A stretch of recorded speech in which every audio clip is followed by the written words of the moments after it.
So hello everyone, आज हम लोग सीखने वाले हैं AWS ELB सर्विस के बारे में, इलास्टिक लोड बैलेंसिंग। तो ये AWS की सर्विस है और ये क्या होता है हम लोग देखेंगे। हम लोग इसका प्रैक्टिकल एक डेमो देखेंगे, प्रैक्टिकल यूज करके देखेंगे किस तरीके से यूज करते हैं, हम सब देखेंगे।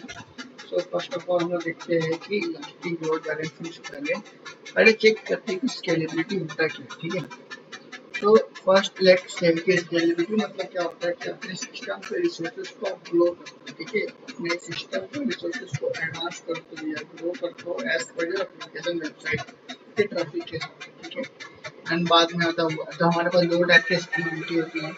एक होती है वर्टिकल, एक होती है हॉरिजॉन्टल। वर्टिकल में क्या होता है कि आपके पास जो भी सिस्टम, जो भी रिसोर्सेज है, आप उसको बढ़ा, मतलब अपने सिस्टम पे जितने भी रिसोर्सेज हैं आप उसको बढ़ा देते हैं। जैसे आपके पास सीपीयू है, जैसे वर्चुअल इंस्टेंस के बात करें तो आपके पास सीपीयू है, रैम है, स्टोरेज है, आप इसे क्या करते हो, उसको बढ़ा देते हो ताकि आपका ट्रैफिक हैंडल हो सके। ये होता है वर्टिकल। अब होते हैं हॉरिजॉन्टल की बात। हॉरिजॉन्टल में क्या होता है कि आपके जितने भी नंबर ऑफ इंस्टेंसेस है, आप क्या करते हो, उसी को हैंडल करते हो ताकि ज़्यादा नंबर ऑफ इंस्टेंस हो तो ज़्यादा नंबर ऑफ वेबसाइट की ट्रैफिक को हैंडल कर सके।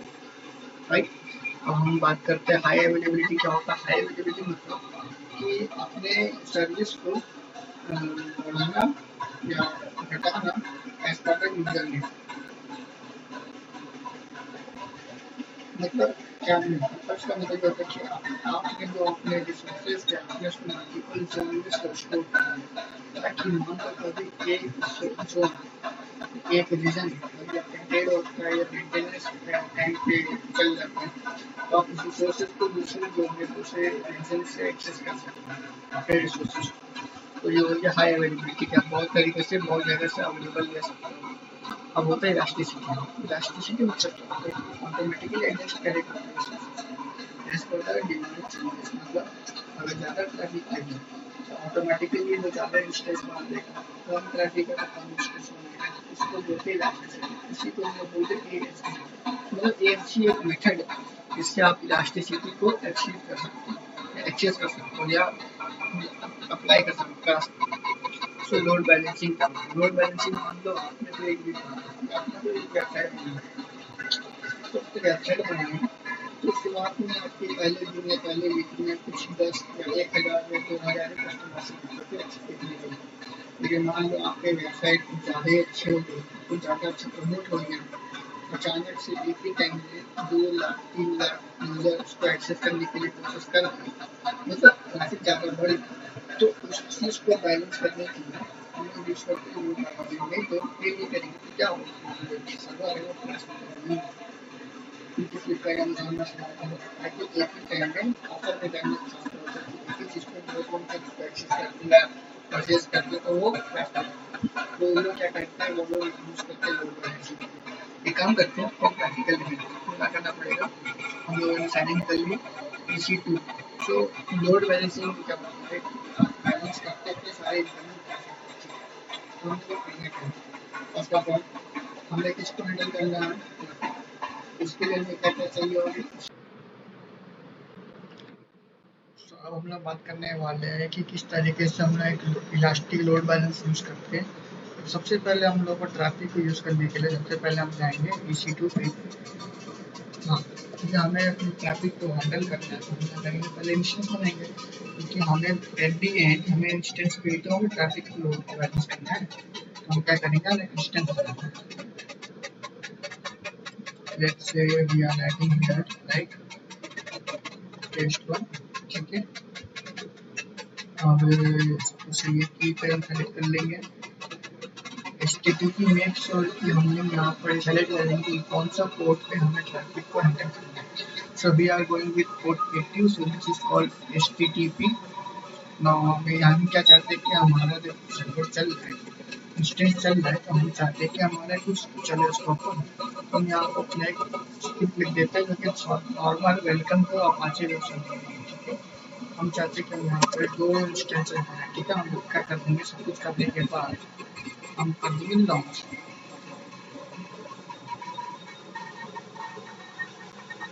ठीक है, हम जाके चेक कर लेंगे कि हमारे इंस्टेंसेस कंप्लीट मिल गया हमारे। टेस्ट 1 टेस्ट 2 करते तो टाइप इक्वल ना हो। एक काम करता हूँ, दोनों इंस्टेंसेस को चेक करते हैं दोनों वर्क कर रहा है कि नहीं। ये रहा हमारा पब्लिक टाइप डीएनएस। हम क्या करेंगे, इसको हम इसे ऑन करेंगे तो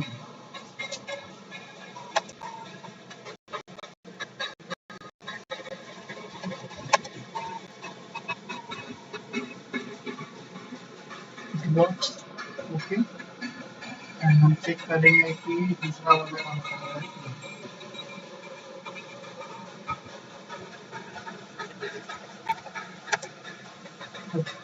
दूसरा वाला भी काम कर रहा है, पहला वाला भी काम कर रहा है, ठीक है। अब हम चाहते हैं कि हमारे डिस्टेंस काम कर रहा है, हम चाहते हैं कि हम लोड बैलेंसिंग बनाना है। हम लोग जाएंगे लोड बैलेंसिंग, ये सारे टैब्स को हटा देते हैं। अब जाएंगे लोड बैलेंसर में, हम लोग हमें क्या करना है, हम लोड बैलेंसर क्रिएट करेंगे। हम करेंगे क्रिएट पे लोड बैलेंसिंग। हमें यहाँ पर 3 ऑप्शन देगा, 3 टैब को हमें पता होना चाहिए होता है क्या। तो आप इमेज से समझ सकते हैं इसमें क्या एप्लीकेशन लोड बैलेंसिंग जहाँ पर हमें यूज़ करने वाले वेबसाइट पर उसमें देखिए लिखा होगा कि HTTP या HTTPS को हैंडल करने के लिए होता है। ये पोर्ट के लिए TCP/UDP पोर्ट के लिए, ये क्या है GWL। तो ये क्या है, ये है जब आप लोड बैलेंसिंग यूज़ करते हो तो आप चाहते हो कि आपके बीच में एक एप्लीकेशन रहे कि वो ट्रैक कर सके आपके सारे डेटास को या सारे प्रोसेस को। लाइक वो कुछ भी हो सकता है, फायरवॉल हो सकता है, ट्रैकिंग ऐप हो सकता है, कुछ भी हो सकता है। तो आप उसके लिए आप ये स्किल यूज़ करते हो। हम भी हम क्या कर रहे हैं, इसके लिए कर रहे हैं, HTTP के लिए कर रहे हैं। हम यहाँ पर लिखेंगे टेस्ट लोड, ठीक है। हमें यहाँ पर मेक श्योर रखना है कि हमारा जो पीसी जो होगा वो डिफॉल्ट होना चाहिए। मल्टीपल रीजन हम सेलेक्ट करेंगे, ताकि हम चाहते हैं कि हमारे कौन से रीजन पे हैंडल हो। मतलब अगर हमारा एक जोन डेड होता है या सर्विस में चल रहा है मेंटेनेंस पर्पस पे, तो हम दूसरे जोन से एक्सेस कर सकते हैं या हैंडल कर सकते हैं। अब हम चाहेंगे सिक्योरिटी ग्रुप, सिक्योरिटी ग्रुप बनाना, सबसे पहले सिक्योरिटी ग्रुप बनाना चाहिए। इसका मतलब ये है कि आपका जो भी सिक्योरिटी ग्रुप, आपका मतलब चाहते हो कि आपके इनबाउंड मतलब इनकमिंग में कौन कौन सा पोर्ट को आप चाहते हो क्या अवेलेबल या परमिशन देने कौन कौन सा पोर्ट जो है आपका वेबसाइट पे अलाउड है। तो हम चाहते हैं कि हमारा जो भी वेबसाइट बनेगा हैंडल करने के लिए लोड बैलेंसर हम चाहते हैं कि उसमें पोर्ट 80 तो होना चाहिए, ठीक है, फ्रॉम एनीवेयर, ठीक है। हम यहाँ पे बना देते हैं SG टेस्ट, ठीक है। तो ये हो गया हमारा SG टेस्ट 1। हम चाहते हैं कि हमारे इनकमिंग में पोर्ट 80 आने चाहिए, अलाउड है वो, एंड देन क्रिएट सर्टिफिकेट देते हैं मेकिंग वीडियो और राइटिंग, ठीक है। हमारे पास इसको वापस चेक करेंगे, देखेंगे SG टेस्ट में हमारे पास आ चुका है, हमने सिलेक्ट कर लिया है। अब ये HTTP 80 सब होना चाहिए। टारगेट ग्रुप हमारा क्या होना चाहिए, अब ये क्या है टारगेट ग्रुप, बेसिकली हमारे पास जितने भी मल्टीपल इंस्टेंसेस हैं, यहाँ पहले चलेंगे इंस्टेंस पर। हम चाहते हैं कि हमारा जो भी टारगेट है, मतलब हमारा जो भी नोड है वो कौन सा मल्टीपल है, हम चाहते हैं कि हमारे इंस्टेंसेस हों। तो हम पहले यहाँ पर क्लिक करेंगे HTTP पोर्ट 80 HTTP। हम चाहते हैं कि हमारा जो भी इंस्टेंसेस है वो हमें यहाँ पे डिग्री का आपके पास कितना इंस्टेंसेस अवेलेबल है। तो आप चाहते हैं कि आपका कौन कौन से इंस्टेंसेस सेलेक्ट हो ताकि वो मिल के आपका हैंडल करें, ठीक है। फिर रजिस्टर कर लेंगे। तो ये सारे इंस्टेंसेस जो है ना हमारा वो हैंडल करने वाले हैं, ठीक है। तो ये हमारे टारगेट इंस्टेंसेस है जो हमारे लोड को हैंडल करेंगे। हमने बनाए थे टेस्ट 1 टेस्ट 2 पोर्ट 80 है रियल, ठीक। हमने इसको क्रिएट कर दिया, ठीक है। जाएंगे वापस इंक्लूड करेंगे, हमें मिल जाएगा टेस्ट, राइट। हम क्या करेंगे, सिंपल हम लोग क्रिएट कर देंगे क्रिएट। अब क्या, अब थोड़ा वेट करेंगे ये ताकि हमारे ये कंप्लीट।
तो हमारा लगता हमारा लोड बैलेंसर बन गया, तो हमें कुछ टाइम वेट करना पड़ता है, फिर आपका लोड बैलेंसर बन जाता है।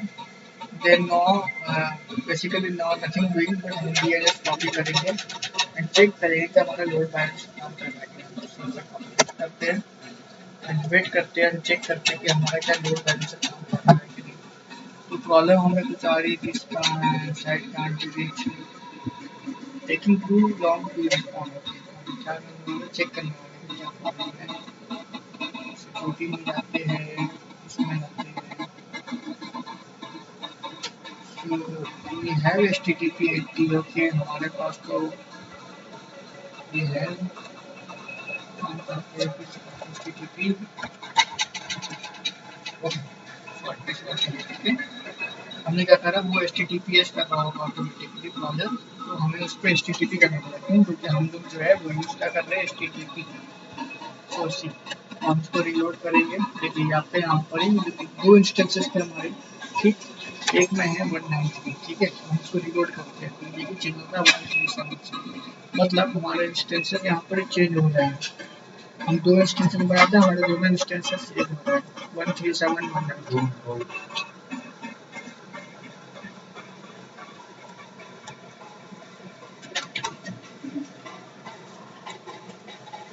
ठीक है, तो हमारा दोनों इंस्टेंसेस काम कर रहा है। सो हमने देखा कि हमारा इंस्टेंसेस कैसे काम करता है, लोड बैलेंसिंग कैसे काम करता है। सो दिस इज इट और दिस वीडियो। अगली बार हम चेक करेंगे कि हमारा AGS क्या है। ओके, सो मैंने चेक करा था कि हम लोग क्रोम ब्राउज़र में खोल रहे थे, तो इसलिए हमारा वो शो नहीं हो रहा था, हमारा रिकॉर्ड नहीं हुआ। सो हमारा ये लोड बैलेंसर हमारा ये बन चुका है, हम अभी वापस रन करेंगे, हमारे पास DNS सर्वर है, ये लिंक है, हमारे पास चेक कर सकते हैं, हमारे पास स्पेसिफिकेशन में HTTP पोर्ट है, लिसनर में रूल बनाया हमने, फिर टारगेट ग्रुप बनाया, तो टारगेट में दो इंस्टेंसेस क्या थे, वो ये दोनों थे, दोनों वर्क करे थे, हमने चेक करा। अब हमारे पास लोड बैलेंसर बन चुका है, हम क्या करेंगे, इसको रन करके देखेंगे, सिंपल इसको रन करते हैं, देखते हैं रन करना है। हम लोग क्या करेंगे, ये 193 हमने दो इंस्टेंसेस बनाए थे, एक इंस्टेंसेस का संबंधित है 193, इसको रिफ्रेश करेंगे, देखिए 137, देखिए दोनों चेंज हो गए, क्योंकि यहाँ पर बैलेंस करा जा रहा है दो इंस्टेंसेस में लोड, रिफ्रेश करते जाएंगे तो हमारे देखिए दोनों बैलेंस, दोनों इंस्टेंसेस को ये करेंगे, इसका मतलब हमारा लोड बैलेंसर वर्क कर रहा है। इसी का व्हाट फ्रॉम दिस वीडियो हम लोड बैलेंसर सीख लिया, अगले वीडियो में सीखेंगे कि व्हाट इज AGS।